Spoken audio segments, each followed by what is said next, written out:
Everyone wants to be light. We chase peace. We quote affirmations. We smile through pain. We tell ourselves, if I think bright enough, maybe the darkness will go away. But it doesn't. It waits. It waits in the silence after your arguments, in the anger you swallow, in the shame you don't name, in the dreams you keep hidden because they don't fit who you're trying to be. We think light is the goal, but Jung said no. Real light doesn't come from avoiding the dark. It comes from meeting it, from turning toward the part of you you've buried and saying, I see you, you're part of me too. That is where true awakening begins, not by pretending you're pure, but by becoming whole. So if you've been trying to meditate, manifest, or mindset your way out of your own darkness, maybe the answer isn't up in the light. Maybe it's down where you've been afraid to look. And maybe, just maybe, there's something sacred waiting there. Why light without shadow feels empty? Have you ever tried to be only light, only calm, only kind, only grateful, only positive? It sounds noble, it looks inspiring, but if you've done it long enough, you start to feel something hollow underneath. Because the more you try to be only light, the more you begin to fear your shadow. You avoid anger, so you bottle it up and call it self-control. You suppress sadness and label it high vibration. You deny discomfort and name it alignment. But your body remembers what your mind tries to erase. Your nervous system carries every buried feeling like a quiet scream. And slowly, the more you perform the light, the more distant you become from what's real. You smile while something inside you aches. You give advice that you no longer believe. You post inspiration while you feel lost. That's not healing. That's hiding. Jung understood something most modern self-help misses. The shadow doesn't disappear when you ignore it.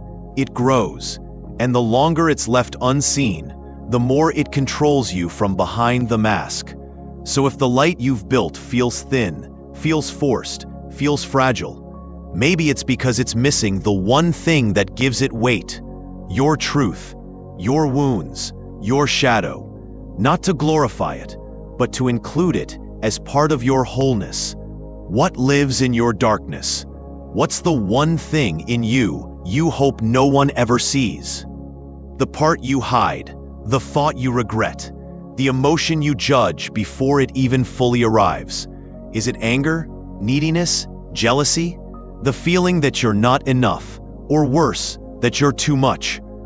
Carl Jung called this the shadow, not because it's evil, but because it's been pushed out of the light of your awareness. It's the version of you that didn't get loved, didn't get praised, didn't get chosen. So you learn to lock it away, to smile instead, to say, I'm fine. To perform who you thought they wanted you to be, but it never really left, did it? It slips out when you're tired, when you're triggered, when something doesn't go your way, when someone gets what you wanted, and you think, why did I react like that? Where did that come from?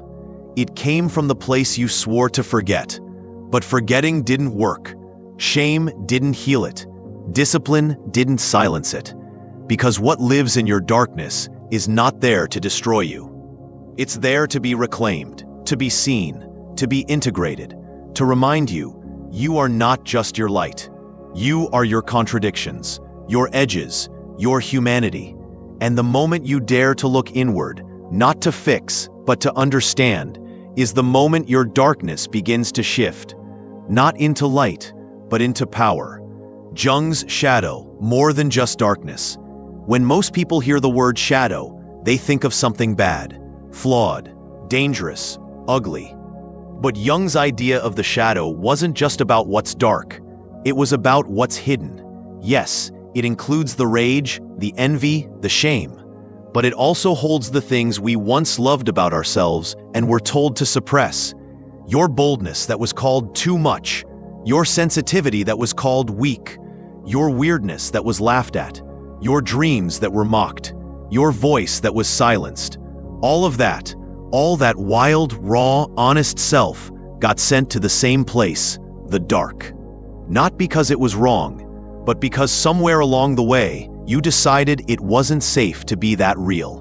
So you buried your gold along with your wounds. And now, when you feel stuck, uninspired, disconnected, it's not because you lack potential. It's because part of you is still locked away. Jung believed that in the process of becoming acceptable, we often exile the very parts of us that make us most alive. And until you go back for them, until you dare to open the door to your own shadow, you'll always feel like something's missing. Not because you're broken, but because you're incomplete. You're not here to be perfect. You're here to be whole. And that means not just polishing the light, but reclaiming what you once threw into the dark. What you bury can become gold. There's a reason Carl Jung called it the gold in the shadow, because what you repress doesn't just rot. Sometimes it waits. It waits for you to grow brave enough to come back, to dig through the rubble, to face the versions of you that were silenced, mocked, or shamed, and to say, you were never the problem. You were the part of me I couldn't protect. Inside your shadow lives your passion that was once called impulsive, your vision that was once called unrealistic, your truth that was once called inappropriate, your creativity that was once misunderstood. All of it buried, not because it wasn't valuable, but because someone told you it wasn't allowed. And over time, we start to believe that our gold is actually garbage. We distance ourselves from our own power because we fear it will make us unlovable. But here's the thing, the shadow doesn't just hold pain, it holds potential. When you finally look into the dark and stop turning away, you'll find things you forgot you had. Clarity, boldness, voice, freedom. The treasure is never far. It's just hidden under everything you were told to avoid. And the moment you stop running from your shadow, you begin to unlock the parts of you that were always meant to shine. Not in spite of the dark, but because of it. Inner dialogue. Have you met your shadow yet? Close your eyes for a moment and ask yourself, when was the last time I felt ashamed of myself? Not just embarrassed, ashamed. When did I bite my tongue because I thought the truth would make me unlovable? When did I shrink my joy because someone called it too much? When did I feel anger and then apologize for even feeling it? That's your shadow speaking. Not to hurt you, but to remind you that something important has been left behind. You've been taught to fear that part of you, to silence it, to meditate it away, to fix it. But what if instead of fixing, you simply asked, what do you need from me? Listen, maybe it says, let me speak. Stop running. Don't pretend you're fine. Feel what you keep avoiding. Your shadow doesn't want to control your life. It wants to stop haunting it. It wants to be acknowledged, so that it no longer needs to scream through anxiety or sabotage or numbness. You don't have to fight it. You don't have to fear it. You only have to meet it as an old part of you that's waited a long time to come home. Mini story. Someone who touched their darkness and found freedom. Her name was Amara. To most people, she was light, smiling, reliable, always there for others. She was the one people leaned on, but no one ever really asked how she was doing. Until one winter evening, she collapsed. Not physically, emotionally. An empty glass on the kitchen counter. A silence so heavy, it almost broke the air. Years of holding it all together had finally cracked open. Therapy was her last resort. And in that space, week after week, the truth began to surface. Not that she was broken, but that she was tired of performing. Tired of swallowing her anger. Tired of pretending she didn't need anything. Tired of being everyone's light while her own soul starved in the dark. And then came the shadow work. She met the version of herself she had buried. The little girl who was told she had to be strong for everyone else. The teenager who cried in secret because vulnerability was weakness. The woman who laughed through grief because sadness made people uncomfortable. She faced it, she grieved it, and she listened to it. And slowly, something strange happened. She didn't become someone else. She became more herself. She started saying no. She started writing again. She laughed deeper, loved truer, and for the first time in years, she felt real. Not perfect, not fixed, just whole. Amara didn't get rid of her shadow. She invited it in. And from that moment forward, she stopped searching for the light, because she had become the kind of light that knows how to stand beside darkness and still shine. How wholeness feels, not just light, but real. Wholeness isn't a finish line.